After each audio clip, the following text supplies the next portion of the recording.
Hello friends, how are you. आइए दिखाती हूँ आपको कि गाय के गोबर के उपले किस तरह से बनाए जाते हैं। इन्हें उपले भी कहा जाता है, कंडे भी कहा जाता है और काऊ डंग भी कहा जाता है। तो इन्हें बनाने के लिए एक जगह गोबर इकट्ठा करके और उसमें थोड़ा सा पानी मिला के उसको थोड़ा सा मुलायम करते हैं ताकि वो आसानी से शेप में आ सके। और फिर जिस तरह की शेप आप उसे देना चाहें, छोटी साइज़ में, बड़े साइज़ में, मोटा पतला, जैसे भी आप उसको बनाना चाहें आप बना सकते हैं। इन्हें दीवार पे भी लगा सकते हैं और इन्हें ज़मीन पे भी रख सकते हैं। मैंने पिछली बार दीवार पर बनवाए थे तो मैंने देखा था कि वो एक तरफ से तो सूख जाते हैं, लेकिन जब उन्हें उठाया जाता है तो वो थोड़ा टूट टूट कर हटते हैं।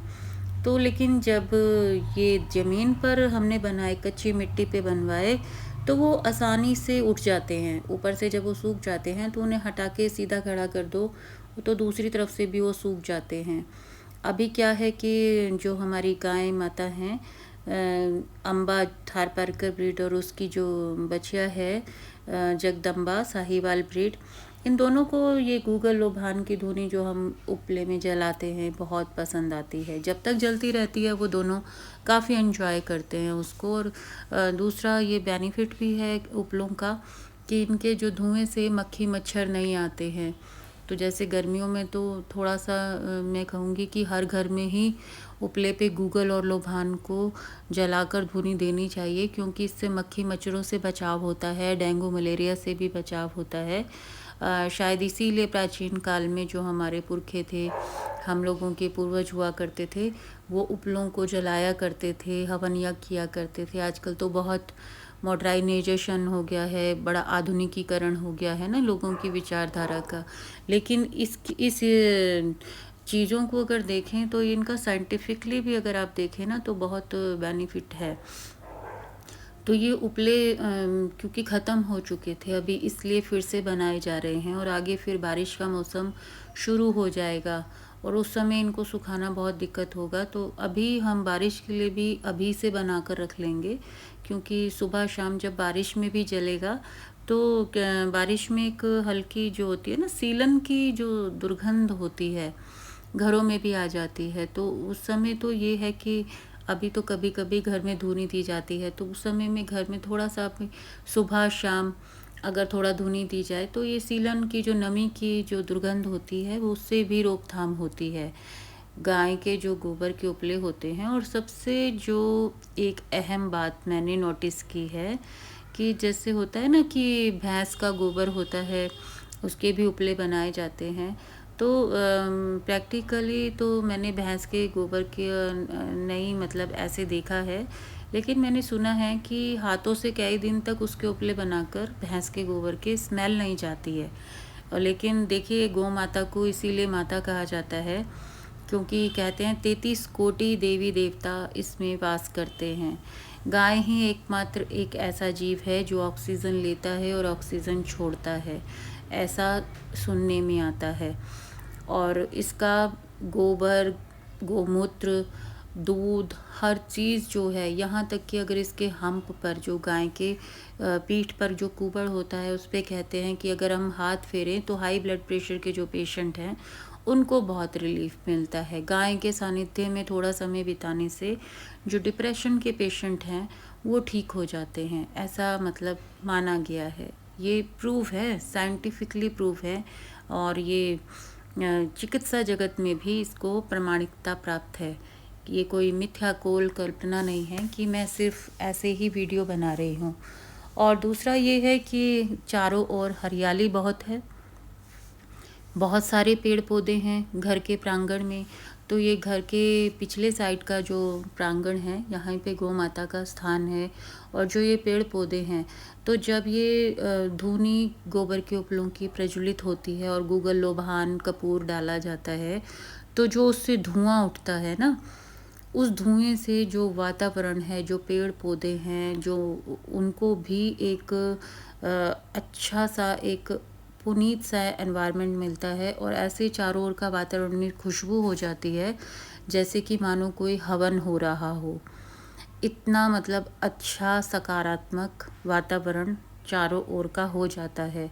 ज़्यादा कुछ नहीं है, 2 उपले मेरी आदत है मैं सुबह जला देती हूँ। एक तसला लिया हुआ है, उसमें गूगल, लोबान और कपूर डालकर, और 2 उपले शाम को जला देती हूँ। अपनी मेड को भी बोला है कि वो भी घर में ऐसे जलाया करे, इसके धुएँ से बहुत बेनिफिट हैं।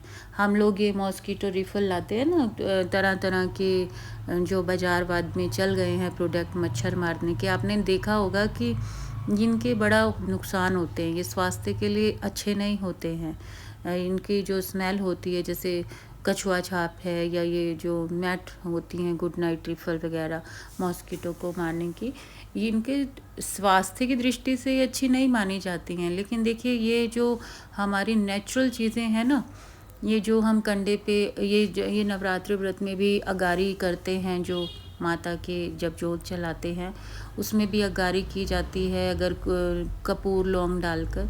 तो ये जो हमारे बुज़ुर्गों ने जो रवायतें निकाली थी ना, रस्में परंपराएं, इनका कुछ वैज्ञानिक आधार है, ये यूं ही नहीं है।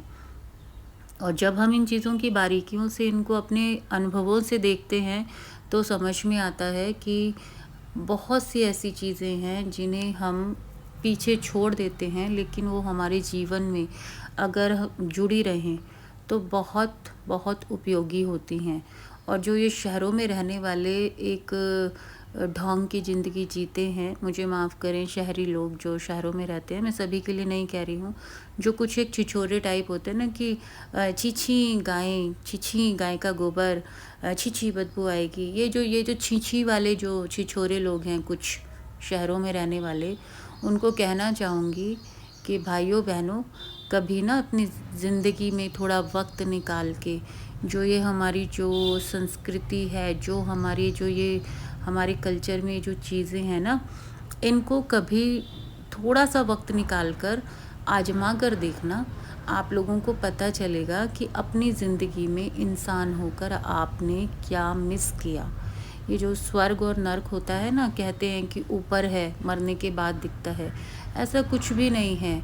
वो स्वर्ग और नर्क जो होता है ना, वो वातावरण है कि जिसमें हम रह रहे होते हैं। गौ माता का सानिध्य कई जन्मों के पुण्य के प्रताप से मिलता है। गौ माता की जो चीज़ें हैं, गौमूत्र है, गोबर है, ये कोई यूज़लेस चीज़ें नहीं हैं। इसीलिए गौ माता को सर्वपूज्य माना गया है, क्योंकि ये सब जो हैं ये इंसानों के काम आने वाली चीज़ें हैं। इंसानों की जो ज़िंदगी है उसको बेहतर बनाने वाली चीज़ें हैं।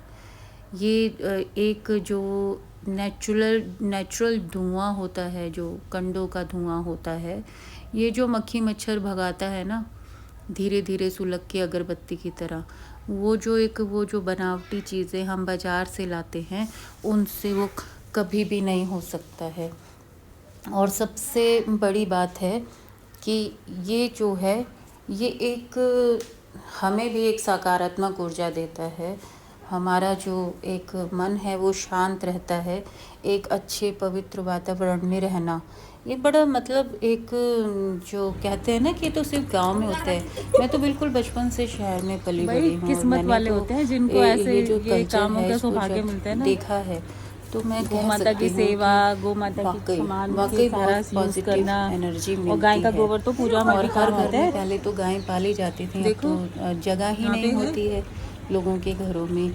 और फिर ये जो पेड़ पौधे होते हैं, ये अभी कुछ समय पहले मैंने ये नीम का पेड़ लगाया था, ये भी अच्छा खासा हो गया है बाय गॉड्स ग्रेस।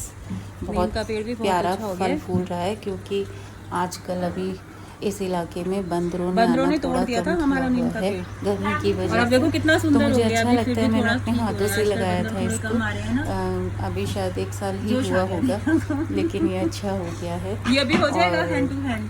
उपले बनाते बनाते मेरी मेड को लगा कि जो अभी का भी है ना, थोड़ा गोबर उठा के वो बना दे। लगभग उसने 60 के लगभग उपले बनाए,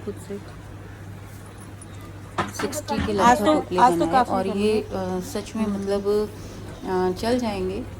वो तो सुनती है जब उसके गूगल लोभान में जला देती हूँ, 2 सुबह और 2 शाम को सुनती चलते है, उसको अच्छा लगता है हमारी और तो। मैं उसको बोल रही थी कि तुम बना रही हो, चलो मैं गिनूंगी कितने तुमने उपले बनाए हैं। तो उसने कहा कि हाँ दीदी आप गिन लो।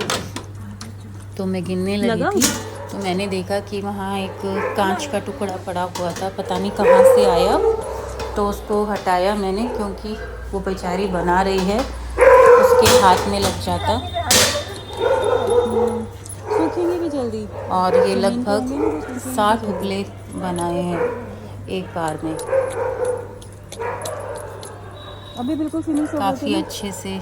आज तो सुबह बना से रही बहुत है, सारे पतले जलाए थे, पतले। वो थोड़ा धूप लगेगी तो जल्दी सूख जाएंगे। और मौसम तो अभी लगता भी नहीं है कि अभी ज़्यादा बारिशों का मौसम अभी शुरू हुआ है, तो एक दिन भी ठीक से धूप निकल आए तो वन साइड से वो सूख जाते हैं। अभी ये जो पीछे अमरूद कितने का पेड़ बनेगी दिख ना? रहा है, इसको भी मैंने लगभग तभी लगाया था जब ये एक नीम दो। का पेड़ लगाया था। नीम का पेड़ आजकल बहुत अच्छा हो गया है, भगवान करे इसको नज़र ना लगे। और उपले भी लगभग बन चुके हैं अभी के सारे।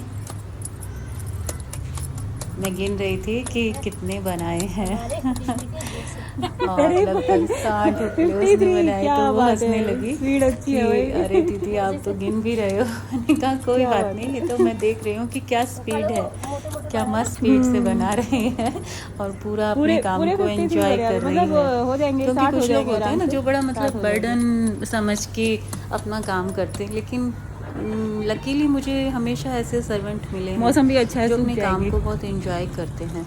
और वो बोलते हैं दीदी आप बहुत पानी कहाँ अच्छे हो। लगा मैं रखे? बोलती हूँ कि मेरा तो पता नहीं कि मैं कैसी हूँ, लेकिन मेरे सर्वेंट लोग सब बहुत अच्छे होते हैं। और फिर बातें करते करते मैं देख रही थी कि अभी पुदीने पौधों में में डाल जो देते पानी लग रहा था, एक तरफ लग चुका था तो नीम के पेड़ में भी लग गया था, तो अभी उधर पुदीना लगा हुआ है, तो मैंने उसमें पाइप डाल दिया कि अभी थोड़ा पुदीने